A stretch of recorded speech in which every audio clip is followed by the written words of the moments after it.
Hey everyone, Christian here, and I've moved into the greenhouse where it's a little bit cooler, a little bit more humid. We're going to find more tropical palms in this area. So this right here is a decent sized specimen of Verschaffeltia splendida, the Seychelles stilt root palm. So we are looking at one that is about 15 feet tall overall.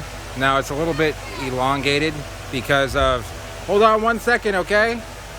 Elongated because it's in the shade. These will grow perfectly fine in full sun.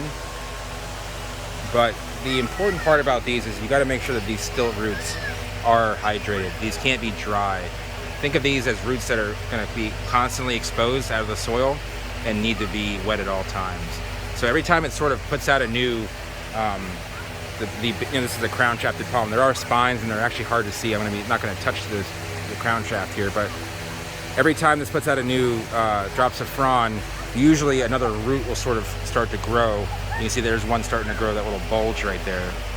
So there's probably a dozen to 2 dozen roots growing there, and that they really anchor in. They're good at keeping themselves. These do grow on relatively small islands. I imagine there are breezes going on in the Seychelles. And you can tell this has been in more shade because it doesn't have quite the orange color going on at the top of the palm, and the rachis doesn't really have any color as well, and it's quite an entire leaf. Now, in full sun, these can still keep an entire leaf, but they're more exposed to wind.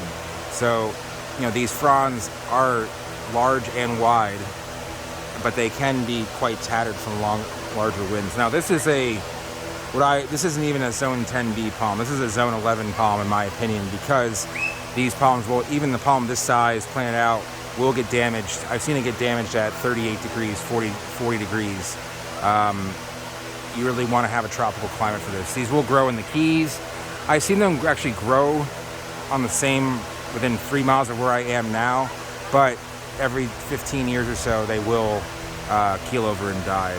But they are fast growing. This palm is probably only 6 or 7 years old. So you want a fast growing palm. You can keep them in a pot for a while. They actually don't, beyond the stilt roots, they don't actually put out a ton of really deep roots. They kind of just anchor into what they have there. And they can be prone to tipping over because these are like sails. So if you have a greenhouse, you want to try growing a very tropical plant, try Verschaffeltia splendida. Native, it's one of the Seychelles 6, and it's one of the less cold hardy ones, but it's also one of the more beautiful ones in my opinion. So the seeds of these are going to look like, they're going to be very wrinkly. They're going to be at the size of a small peanut, about a peanut or so. And they're going to be all wrinkled up.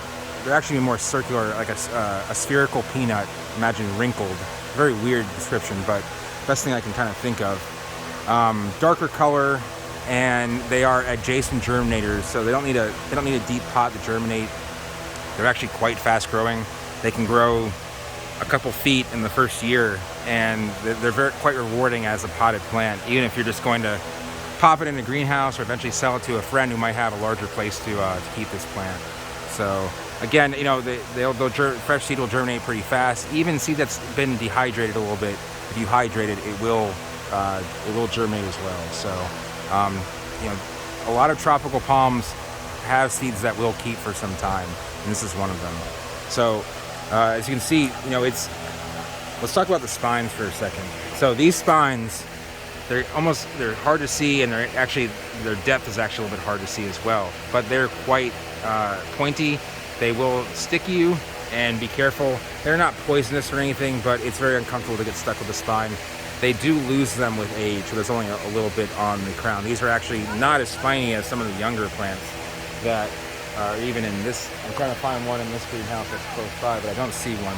So not one for the kids, not one to give a hug to or lean up against, but still a beautiful palm.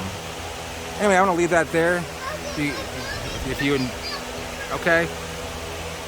you enjoyed this vlog, give it a thumbs up. If you're new to the channel, consider subscribing, hit that bell notification. I do go live quite a bit, and I'll notify. And if you have any questions about Verschaffeltia, then leave a comment down below, and I'll get back to you as soon as I can. Thank you.